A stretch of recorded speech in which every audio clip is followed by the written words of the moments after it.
কালী সাধক বাবা বামা খেপা। বামা খেপা, যাকে তারাপীঠের সাধক ও খেপা মুনি নামেও ডাকা হয়, তিনি ছিলেন ঊনবিংশ শতাব্দীর এক খ্যাতনামা তান্ত্রিক সাধক। তার জীবন, সাধনা ও কালিমার প্রতি অতুলনীয় ভক্তি আজও ভক্তদের হৃদয়ে গভীর প্রভাব ফেলে। তিনি ছিলেন সেই বিরল সাধকদের একজন যারা জীবনের সমস্ত কিছু ত্যাগ করে মাতৃসাধনায় ব্রতী হন এবং কালিমার সাথে এক আত্মিক যোগ স্থাপন করেন। জন্ম ও শৈশব কাল থেকে মা কালীর প্রতি মা সন্তান রূপী ভালোবাসায় আবদ্ধ হয়ে যান। বামা খেপার আসল নাম ছিল বামা খেপা। তার জন্ম 1837 খ্রিস্টাব্দে পশ্চিমবঙ্গের বীরভূম জেলার আটলা গ্রামে। তার পরিবার ছিল অত্যন্ত সাধারণ ব্রাহ্মণ পরিবার। শৈশবে থেকেই তিনি ছিলেন একটু অদ্ভুত স্বভাবের।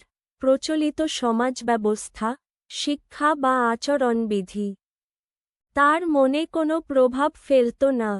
তিনি প্রায়ই গভীর চিন্তায় ডুবে থাকতেন এবং একান্তে সময় কাটাতে ভালোবাসতেন। এই অদ্ভুত স্বভাবের জন্যই গ্রামের লোকেরা তাকে খেপা বলত। তারাপীঠে আগমন ও সাধনার সূচনা। অল্প বয়সেই বামা খেপা তারাপীঠে চলে আসেন। এখানকার মহাশ্মশান ও মা তারার মন্দির তাকে গভীরভাবে আকৃষ্ট করে। তারাপীঠে তিনি সাধক কালিকমল কঙ্কালীর শিষ্যত্ব গ্রহণ করেন এবং তন্ত্র সাধনায় প্রবেশ করেন। তিনি শ্মশানে বসে সাধনা করতেন, যেখানে মৃত্যুর নৈশব্দ ও ভয় ছিল তার একমাত্র সঙ্গী। তার সাধনার পদ্ধতি ছিল প্রচলিত নিয়মের বাইরে, কিন্তু তার উদ্দেশ্য ছিল একটাই, মাতৃপ্রাপ্তি। মা তারার সাথে যোগসূত্রে আবদ্ধ হন। বামা খেপা বিশ্বাস করতেন, মা তারাই তার সর্বস্ব। তিনি মাকে কেবল পাথরের মূর্তি হিসেবে দেখতেন না, বরং জীবন্ত, সজীব মাতৃরূপে অনুভব করতেন। কথিত আছে, তিনি নিয়মিত মা তারার সাথে কথা বলতেন, এমনকি তার সাথে অভিমান বা খুনসুটি করতেন। কখনো মায়ের কাছে অভাবের কথা জানাতেন, আবার কখনো মায়ের উপর অভিমান করে মন্দিরে যেতেন না। একবার এক ব্রাহ্মণ তাকে মন্দিরে প্রবেশ করতে বাধা দেন, তখন বামা খেপা শ্মশানে বসে অভিমান করে। পরের দিন দেখা যায়, মন্দিরের দরজা নিজে থেকেই খুলে গেছে, আর মা তারার চরণবিন্দুতে শ্মশানের ধুলো। কারণ মা মন্দির থেকে বেরিয়ে নিজের খেপা সন্তান অভিমান ভাঙাতে গিয়েছিল। এই ঘটনাকে ভক্তরা আজও অলৌকিক বিশ্বাস করেন। জীবনে অলৌকিক ঘটনা অনেকবার বামা খেপা নিয়ে। বামা খেপার জীবনে বহু অলৌকিক ঘটনা রয়েছে। শোনা যায়, একবার এক ব্রাহ্মণ তাকে অপমান করলে বামা বলেছিলেন, দেখিস, তোর যজ্ঞে কোনো আগুন ধরবে না। সত্যিই যজ্ঞে আগুন জ্বলেনি। পরে বামার কাছে ক্ষমা চাইলে আগুন জ্বলে ওঠে। এমন বহু কাহিনী প্রচলিত রয়েছে যেগুলি তার অলৌকিক শক্তি ও মাতৃভক্তির প্রমাণ বহন করে।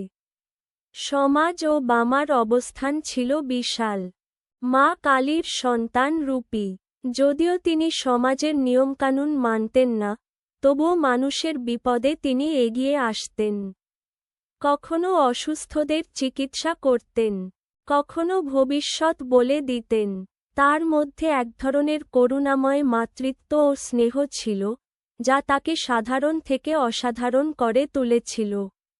বামা খেপার মৃত্যু হয় 1911 সালে।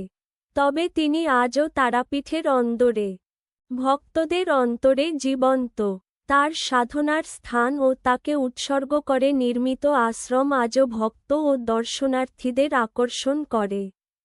তার আদর্শ ও মাতৃভক্তি আজও অনেক তান্ত্রিক সাধকের প্রেরণা। বামা খেপা ছিলেন এক ব্যতিক্রমী সাধক, যিনি কালিমার সঙ্গে এক নিবিড় আত্মিক সম্পর্কে আবদ্ধ ছিলেন। তার জীবন আমাদের শেখায়, প্রকৃত ভক্তি কোনো নিয়মের আবরণে আবদ্ধ নয়, তা হৃদয়ের গভীর থেকে উৎসারিত হয়। মা কালীর প্রতি তার অপরিসীম ভক্তি আজও তার জীবনের প্রতিটি অধ্যায়কে অলৌকিক করে রেখেছে।